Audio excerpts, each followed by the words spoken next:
concavidad, ya está mal de comienzo. No hay una concordancia entre la dirección del vector con los datos que se ha obtenido cuando ustedes resuelvan algún problema. Nuevamente les indico, el vector velocidad y el vector aceleración no forman un ángulo de 90 grados. Muchos confunden y indican que es el ángulo de 90 grados. No es. Para determinar el ángulo que forman dos vectores, utilizan el producto escalar de vectores y determinan el ángulo que forman esos vectores. Pero en general no forman un ángulo de 90 grados.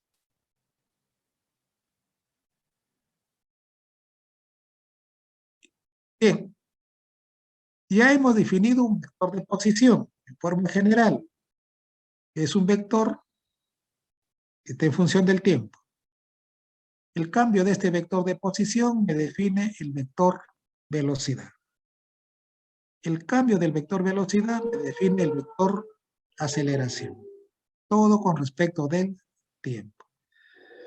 Bien, entonces tenemos que encontrar un vector de posición, un vector velocidad y un vector aceleración, primeramente cuando utilicemos nosotros en coordenadas rectangulares. Y en coordenadas rectangulares puede ser en el plano o puede ser en el espacio.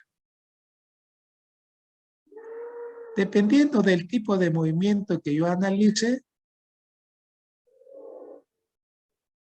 los datos que me consignan en el problema no van a ser suficientes para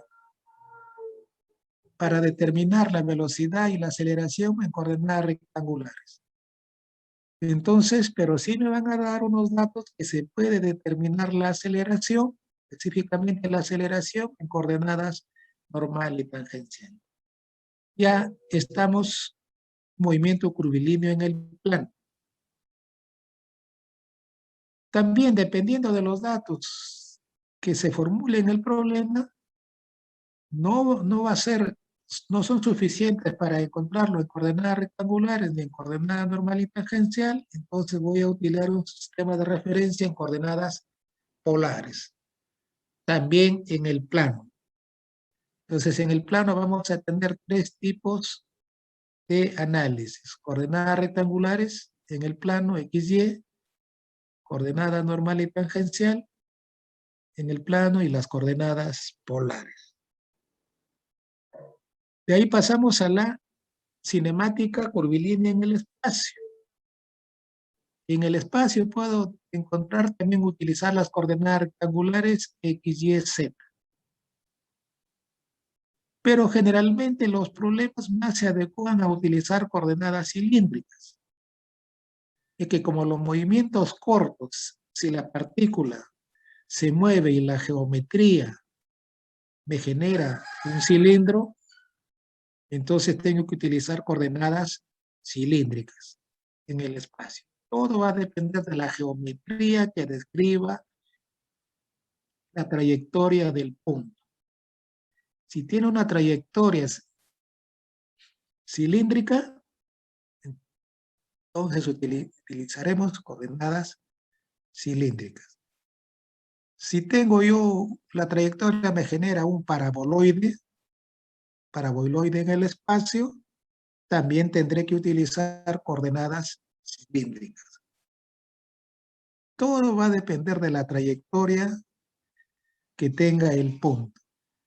Si la trayectoria me genera una geometría en el espacio, pero que no es un cilindro, no es un paraboloide, pero si no es en forma general a una esfera, entonces utilizaremos nosotros coordenadas esféricas.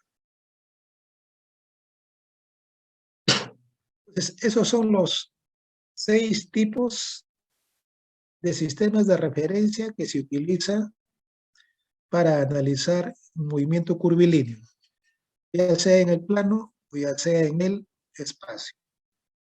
Entonces vamos a comenzar nosotros analizando el movimiento curvilíneo en el plano.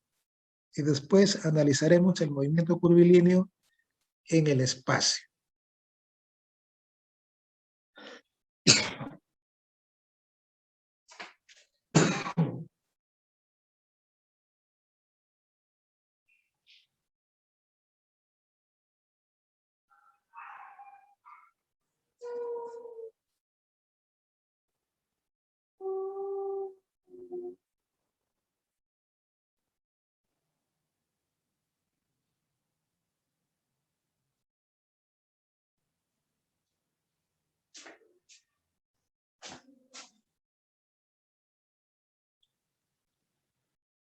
Entonces,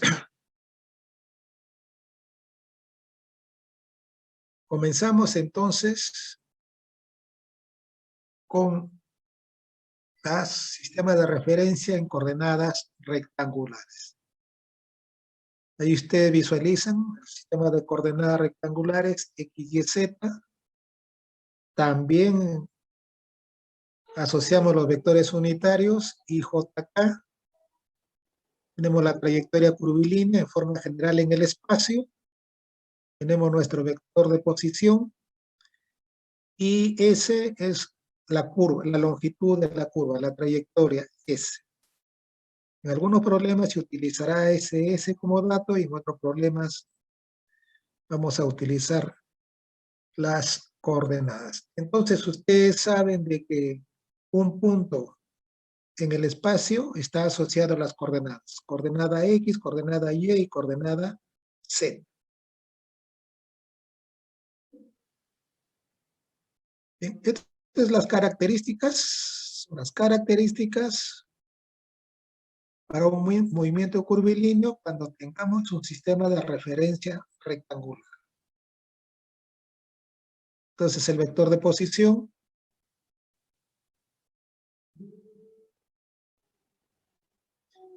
como el punto tiene coordenadas X, Y, Z, entonces nuestro vector de posición está en función de las coordenadas. Entonces el vector R es la coordenada X por el vector unitario Y más la coordenada Y por el vector unitario J más Z por el vector unitario K. Esa es la definición de un vector de posición cuando se evalúa con respecto del origen de un sistema de referencia. Es decir, hay que solamente conocer las coordenadas del punto. X, Y y Z son magnitudes escalares. Y JK son los vectores unitarios. Pero les indicaba también que el vector de posición R es función del tiempo. Como consecuencia, entonces, las componentes escalares X, Y y Z también son funciones del tiempo. Entonces, la coordenada X es función del tiempo, la coordenada Y también es función del tiempo, y Z son funciones del tiempo. Ya en el movimiento rectilíneo habíamos trabajado con X en función del tiempo. Le daban una sola función, lo derivaba esa función, encontraba la velocidad, lo volvía a derivar y encontraba la aceleración. En este caso, solamente lo que tenemos que hacer es evaluar las componentes escalares por separado.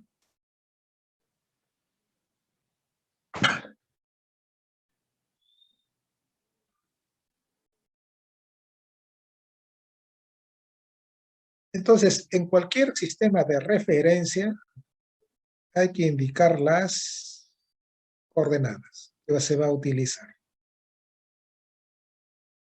Después, tienen que especificar su vector de posición. El vector de posición siempre va del origen de coordenadas al punto. Y consideramos que en ese instante el punto P tiene un determinado tiempo.